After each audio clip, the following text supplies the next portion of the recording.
Hey everyone, कैसे हो आप सभी। Welcome back to career in action, लगन आपकी एडवाइस हमारी। This is Shilpa Saroj and आज के 10 कदम राउंड 4 में आप सभी का बहुत बहुत स्वागत है। जैसे कि आप सभी को पता है कि भैया कल जो है आपका एग्जाम है 19 जनवरी 2023 समय आ गया। कल एग्जाम है आपका, कल पेपर है। तो वीडियो को स्टार्ट करने से पहले मैं आप सभी को ऑल द बेस्ट बोलना चाहती हूँ कि ऑल द बेस्ट, बहुत अच्छे से पेपर करिएगा, ठीक है। और आई होप कि आपका प्रिपरेशन हो गई होगी। टेक्निकल की तो अच्छे से हो ही गई होगी, नॉन टेक्निकल में थोड़ा सा डाउट रहता है सबको। फिलहाल देखा जाएगा, अगर आपने मतलब कहीं ना कहीं क्वेश्चन पढ़ी होगी तो कहीं क्वेश्चन सामने आ ही जाएगा। तो अब जैसे कि आप सभी को पता है कि जो जीएस सेक्शन है या फिर ऐसा कह लो कि जीके, वो बहुत ब्रॉड है ना, पूरा संसार एक तरीके से। तो सब आप नहीं पढ़ सकते हो। अब ठीक है, जितना प्रैक्टिस आपने करा होगा दैट्स इनफ। अब चलते हैं एग्जाम की तरफ, ठीक है। एग्जाम जो है सीधे देना है, ज़्यादा कन्फ्यूजन और ज़्यादा ये करके क्रिएट करके मत जाइएगा कि मेरा ये छूट गया, मेरा ये छूट गया, इस तरीके से नहीं होता है। अब ठीक है, अभी जितना आपने तैयारी करी है उसको सॉलिड रखिए, ओके। अब डायरेक्ट जो है एग्जाम हॉल में बैठिएगा एग्जाम देने। तो चलो आज 10 कदम राउंड 4 देख लेते हैं। माइनिंग मेथड से क्वेश्चन होंगे ये, और देखो कि आप इसको दे पा रहे हो कि नहीं, ओके। चलो स्टार्ट करें फिर। बढ़िया। राउंड 4 सबसे पहला क्वेश्चन हमारा है, which of the following factor is considered for calculation of cycle time of excavating machine such as shovel, dragline etcetera.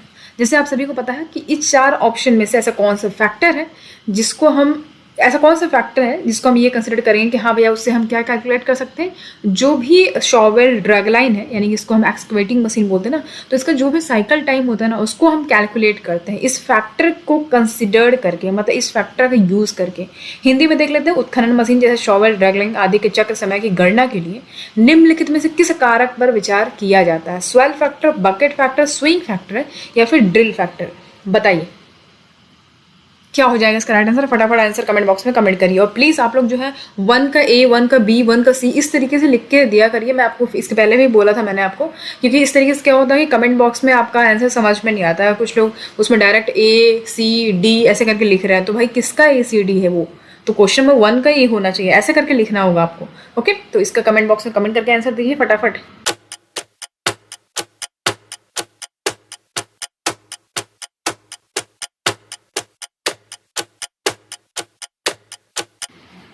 ठीक है, तो इसका राइट आंसर क्या हो जाएगा आपका, स्विंग फैक्टर। स्विंग फैक्टर से हम जो साइकिल टाइम होता है एक्सकवेटिंग मशीन का, जितने भी हेम हैं, तो जितने भी एक्सकवेटिंग मशीन जैसे कि आपका शॉवेल हो गया, ड्रग लाइन हो गया या फिर और भी हो गए, हेम्स हो गए, तो ये सब का जो साइकिल टाइम होता है ना उसको हम कैलकुलेट करते हैं, ठीक है, इस फैक्टर की मदद से, स्विंग फैक्टर की मदद से। तो याद रखिएगा, उसका इंपॉर्टेंट क्वेश्चन है।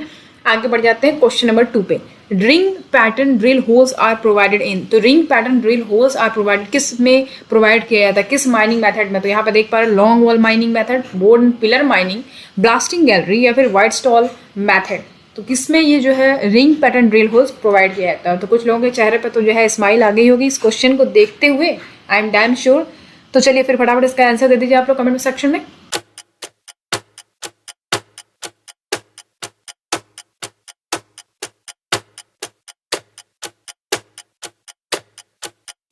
ऑलराइट, सो इसका राइट आंसर हो जाएगा ब्लास्टिंग गैलरी, ठीक है। रिंग पैटर्न ड्रिल होल जो है हम ब्लास्टिंग गैलरी में इसमें प्रोवाइड किया जाता है, ठीक है। रिंग पैटर्न ड्रिल होल जो है किसमें प्रदान किया जाता है, ब्लास्टिंग गैलरी में।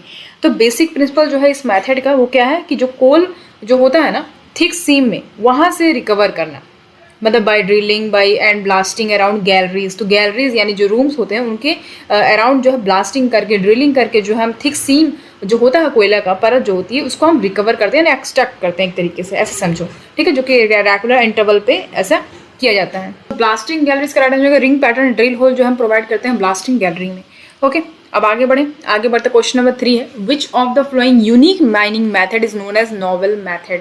तो किस यूनिक माइनिंग मेथड को हम नोवेल मेथड बोलते हैं। ओपन कास्ट माइनिंग को, मीथेन ड्रेनेज को, बोर्ड एंड पिलर या फिर लॉन्ग वॉल माइनिंग को, किसको बोलते हैं। जल्दी से इसका आंसर कमेंट बॉक्स में कमेंट करके दीजिए फटाफट।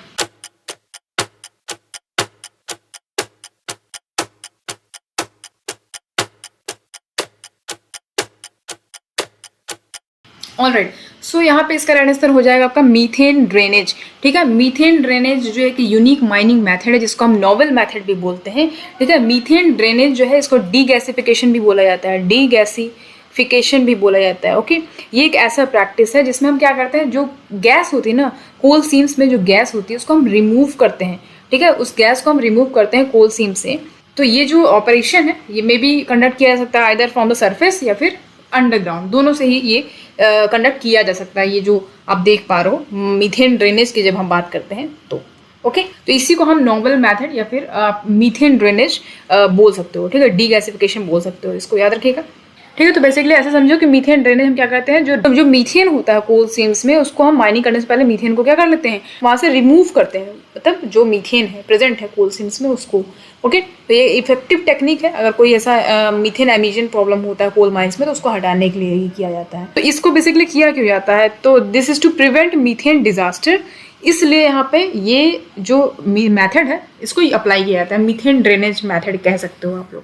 आगे बढ़ते क्वेश्चन नंबर 4 पे। क्वेश्चन नंबर 4 कहता है, क्वेश्चन नंबर 4 है हमारा, how much time a dragline में take to complete a cycle for single pass. तो एक ड्रग लाइन को एक पास के लिए एक चक्र पूरा करने में कितना समय लगता है। जैसे तो ड्रग लाइन जो है पूरा एक साइकिल कंप्लीट करता है ना, यहाँ से जैसे मान लो यहाँ पे ड्रग लाइन है, ठीक है, यहाँ पे बकेट है उसका, तो यहाँ से जब पूरा एक राउंड पूरा घूम के इस साइड डंप करता है, तो जो भी ओबी है ओबी डंप जब करता है इस साइड में, तो ये जो पूरा साइकिल है तो कितना समय लगता है, इसको ये कहना चाह रहा है 30 सेकंड, 1 मिनट, 1 मिनट 45 सेकंड या फिर 3 मिनट। बताइए इसका राइट आंसर क्या हो जाएगा।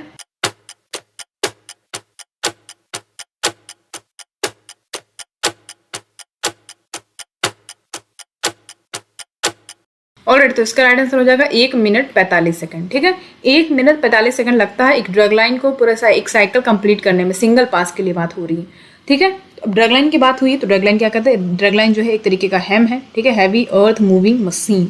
Okay, it is usually refer to a large bucket excavator that is controlled by system of pulley, chains and ropes. तो बेसिकली ये एक लार्ज बकेट एक्सकवेटर होता है जो कि कंट्रोल किया जाता है एक सिस्टम के द्वारा, जिसमें पुली, चेन्स और रोप्स लगे होते हैं, और वो होस्ट किया जाता है एक बकेट के द्वारा, ठीक है, बकेट लगा होता है ना नीचे, याद रखेंगे इसको।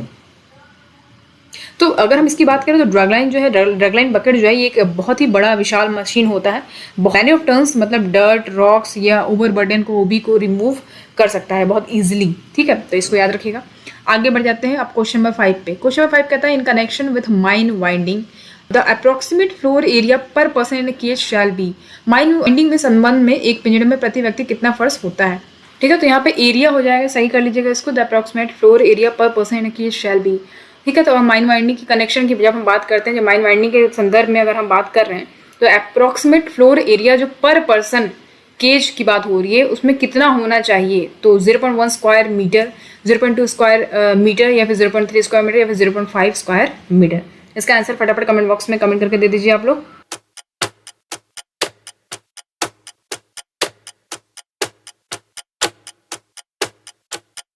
ओके, सो इसका राइट आंसर हो जाएगा 0.2 स्क्वायर मीटर।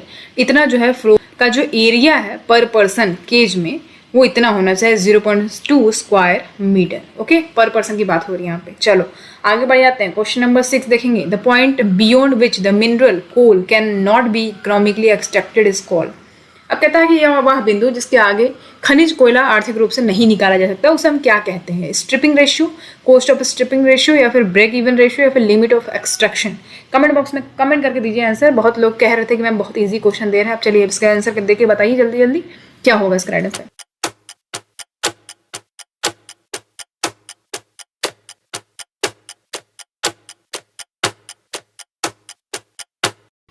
ओके, सो इसका राइट आंसर हो जाएगा ब्रेक इवन रेशियो। पहले तो हम ये जान लेते हैं कि स्ट्रिपिंग रेशियो होता क्या है, ठीक है। तो बेसिकली हम स्ट्रिपिंग रेशियो को क्या बोलते हैं, स्ट्रिपिंग रेशियो को कैसे समझेंगे। Ratio, the stripping ratio define as the ratio of overburden या फिर कवर रॉक या फिर वेस्ट रॉक, कुछ भी ले सकते हो, ओवरबर्डन मान लो, waste rock to the ore of body, ठीक है। इन दोनों का रेशियो जो होता है उसी को हम बोलते हैं स्ट्रिपिंग रेशियो।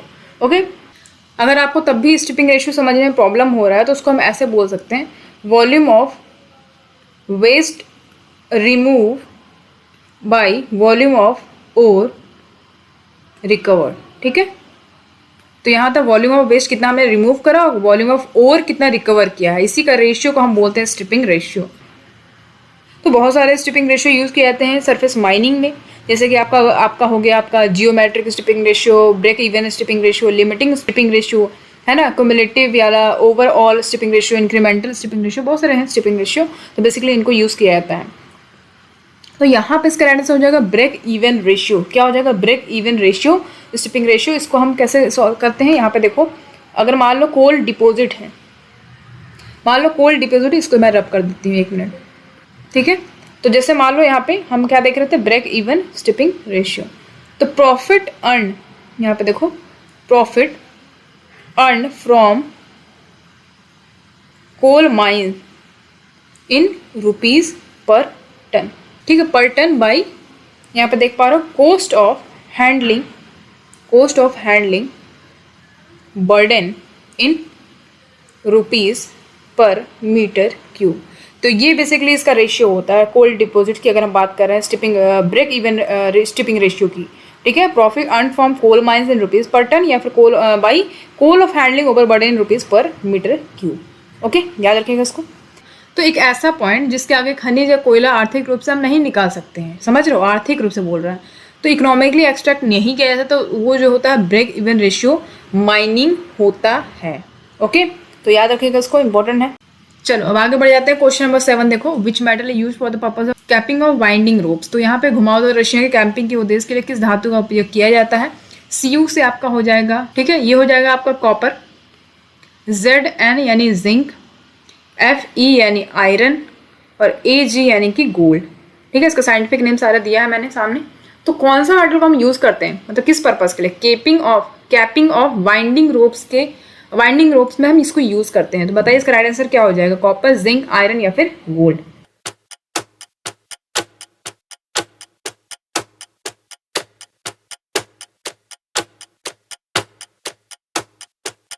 ऑलराइट, तो इसका राइट आंसर हो जाएगा आपका जिंक। क्या हो जाएगा? जिंक हो जाएगा। जिंक जो है हम यूज करते हैं बेसिकली मतलब वाइंडिंग रोप्स के कैपिंग के लिए। ओके, ये एक प्योर और बहुत ही स्ट्रॉन्ग मेटल है, इसको याद रखिएगा। अच्छा, तो इसके बारे में थोड़ा देख लेते हैं। तो ये आप देख पा रहे हो कि हम वाइट मेटल यूज करते हैं। बहुत जगह आपने सुना होगा white metals are used for the purpose of capping of winding rooms. तो ये वाइंडिंग रूम्स के वाइट मेटल है क्या? तो वाइट मेटल उसको पॉट मेटल भी बोलते हैं। क्या बोलते हैं? पॉट मेटल बोलते हैं, कभी कभी इसको पॉट मेटल भी बोला जाता है। तो ये जो है ये मेटल ये किस किस एलिमेंट से बनता है? तो ये जो है लेड से, जिंक से, है ना, लेड से, जिंक से, 1 मिनट इसको रब कर दे रही हूँ, ठीक है, लेड से, जिंक से, कैडमियम, बिस्मुथ और टिन, ये सबसे जो है ये बनता है पॉट मेटल या फिर वाइट मेटल बोलो। तो इसको बेसिकली हम यूज करते हैं कोटिंग के लिए, है ना। हर आए दिन जो है आप देखोगे कि कुछ ऑब्जेक्ट्स हैं उसको हम कोटिंग करने के लिए हम यूज किया जाता है, जैसे कि आपका ऑर्नामेंट्स हो गया, फ्लैटवेयर हो गया, है ना, या फिर मेडल्स हो गए, हाउस होल्ड ऑब्जेक्ट्स में बहुत सारी चीज़ों में यूज़ किया जाता है। वहाँ उसी तरीके से वाइंडिंग रोप्स में भी इसको यूज़ किया जाता है कैपिंग के लिए। तो जिंक का हम यूज़ करते हैं, जिसको हम वाइट मेटल या फिर पॉट मेटल बोलते हैं। ओके, इंपॉर्टेंट चीज़ है, याद रखिएगा इसको। तो ये समझ में आ गया, जिंक होगा इसका राइट आंसर। चलिए आगे बढ़ते क्वेश्चन नंबर 8 की तरफ। Which type of ventilation preferred for hot and deep mines. अब तो क्वेश्चन में कहता है किस टाइप की वेंटिलेशन को हम प्रीफर करते हैं हॉट और डीपर माइंस के लिए। डीप माइंस के लिए यानी कि आपका गर्म और गहरी खानों के लिए किस प्रकार का संवातन को प्राथमिकता दी जाती है? एसेंशनल, डिसेंशनल या फिर एनी ऑफ द टू या फिर बोथ ए एंड बी। बताइए इसका राइट आंसर क्या हो जाएगा? फटाफट कमेंट करके दीजिए आंसर। इससे पहले मैंने एक क्वेश्चन पूछा था इससे आपसे, तो आपने उसका आंसर दिया था। अब इसकी बारी है, ये वाला बताइए इसका राइट आंसर क्या हो जाएगा?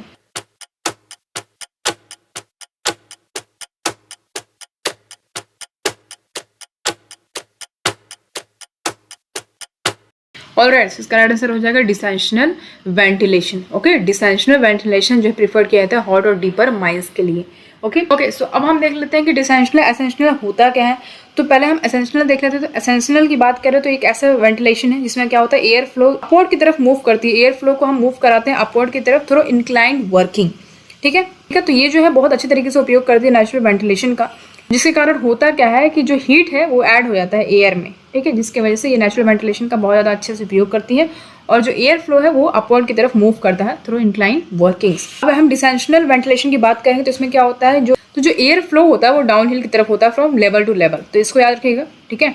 टॉप एंड होता है वर्किंग का, जिसमें इंक्लाइन वर्किंग होता है।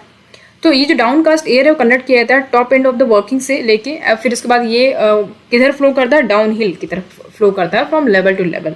ओके, याद रखिए इसको। अब आगे बढ़ जाते हैं क्वेश्चन नंबर 9 की तरफ। क्वेश्चन नंबर 9 कहता है methanometer works on the principle of. अब मिथेनोमीटर जो है ये किस प्रिंसिपल पे बेस्ड है? डार्विन, व्हीटस्टोन ब्रिज या फिर कीस्टोन या फिर ग्राहम्स लॉ। वो या फिर ग्राहम्स लॉ। इसका आंसर फटाफट कमेंट बॉक्स में कमेंट करके दीजिए।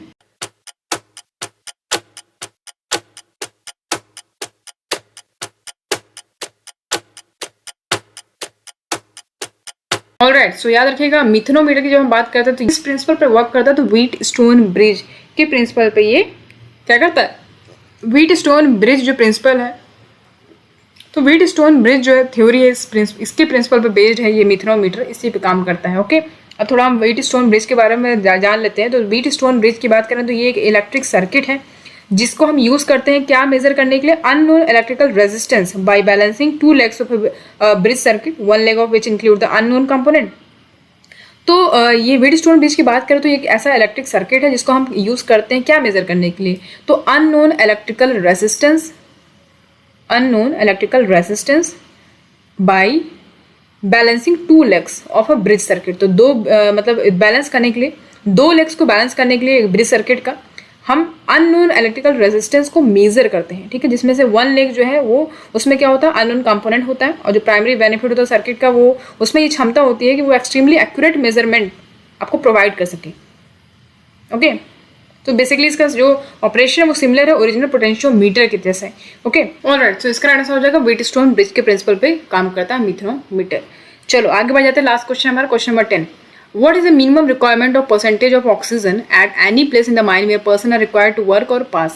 तो खदान में किसी भी स्थान पर जहां व्यक्ति को काम करने या पास करने की आवश्यकता होती है, ऑक्सीजन के प्रतिशत की न्यूनतम आवश्यकता क्या है? 19.8%, 19.6%, 19.4% या फिर 19%। तो चलिए इसका आंसर कमेंट बॉक्स में कमेंट कर दीजिए फटाफट।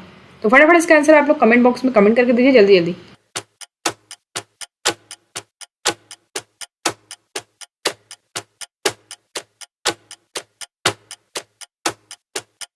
ऑलराइट, सो इसका आंसर हो जाएगा 19%। ये सबको पता होगा, नहीं पता है तो जान लीजिए।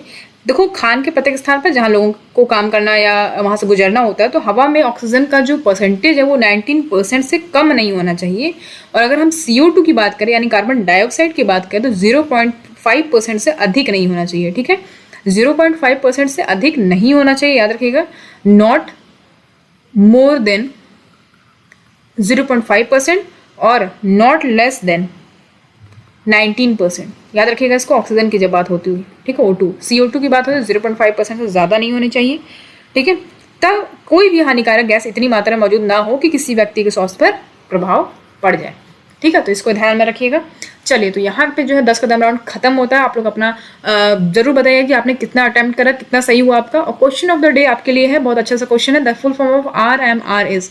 तो फुल फॉर्म बताना RMR का क्या है, roof mass recovery, rock measurement rules, rock mass rating या फिर राउंड मास रिकवरी। फटाफट इसका आंसर आप लोग कमेंट बॉक्स में कमेंट कर दीजिए, बताइए क्या होगा इसका राइट आंसर और कितना आप लोगों ने सही करा। ओके, और वीडियो कैसी लगी है ये भी जरूर बताइएगा। और वीडियो अच्छी लगी हो तो लाइक तो मार दीजिएगा एक, और मिलेंगे आपसे अगली क्लास में। तब तक के लिए अपना ध्यान रखिए और all the best for your tomorrow exam. Thank you so much for watching, see you the next class.